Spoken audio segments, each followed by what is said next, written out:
नमस्कार, मैं हूं रविंद्र जैन और आप देखना शुरू कर चुके हैं सबकी खबर। जो शिकायतें आती है चुनाव के दौरान, वो बड़ी संख्या में शिकायतें आती हैं। इसके निपटाने का मैकेनिज्म क्या है? क्योंकि एक बार यदि चुनाव शुरू हो जाता है और जब तक परिणाम नहीं आता तब तक कोई भी कोर्ट उस पर इंटरफेरेंस नहीं कर सकता है।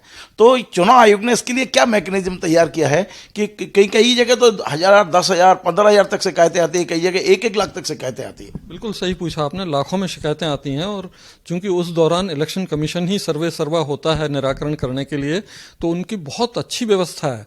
जांच हो जाती है 1-2 दिन में ही, उस पर अगर एक्शन होनी है तो एक्शन हो जाती है और उसको परिणाम भी सूचित कर दिया जाता है। लेकिन क्या था कि ज़्यादातर शिकायतों में ना तो एविडेंस मिलता था ना कुछ मिलता था, और 99.99% शिकायतें जो है आधारहीन पाई जाती थी। तो इसमें वेस्ट भी होता था, अधिकारी भी दौड़ते थे, गाड़ियाँ भी दौड़ती थी, बहुत खर्चा होता था, लेकिन परिणाम जीरो निकलता था। तो ये बेंगलोर में जब इलेक्शन हुआ 2018 का, तो उस समय बेंगलोर सिटी के लिए एक एप्लीकेशन वहाँ के इंजीनियर ने बना के दिया।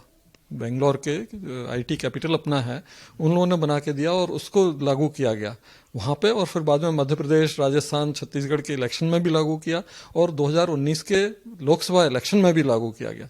उसका नाम इलेक्शन कमीशन ने सी विजिल रखा, सिटीजन विजिलेंस, नागरिकों द्वारा निगरानी, ताकि नागरिकों को शक्तिशाली बनाया गया है कि भैया डेमोक्रेसी में नेता पे भी पूरा भरोसा मत करो, अधिकारी पे भी मत करो, आप खुद पुलिस बनो ताकि आप अपने लोकतंत्र की रक्षा खुद कर सको।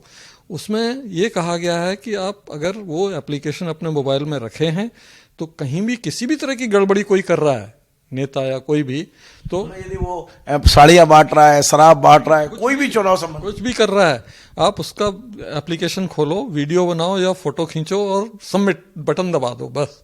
तो जीपीएस के जरिए संबंधित रिटर्निंग ऑफिसर, संबंधित डीएम, संबंधित चीफ इलेक्टोरल ऑफिसर स्टेट का और पूरे इलेक्शन कमीशन में पहुंचा देगा।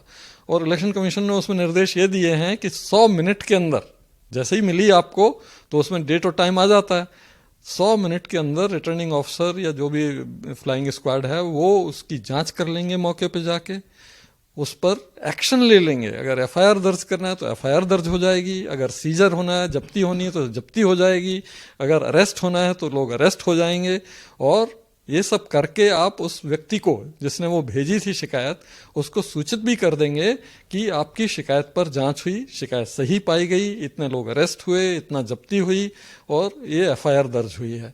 तो काफ़ी उसका अच्छे परिणाम आए। 2019 के लोकसभा का मुझे अच्छी तरह याद है कि 1,42,000 शिकायतें आईं पूरे देश में सी विजिल पर, और उनमें से 1,13,000 सही पाई गई।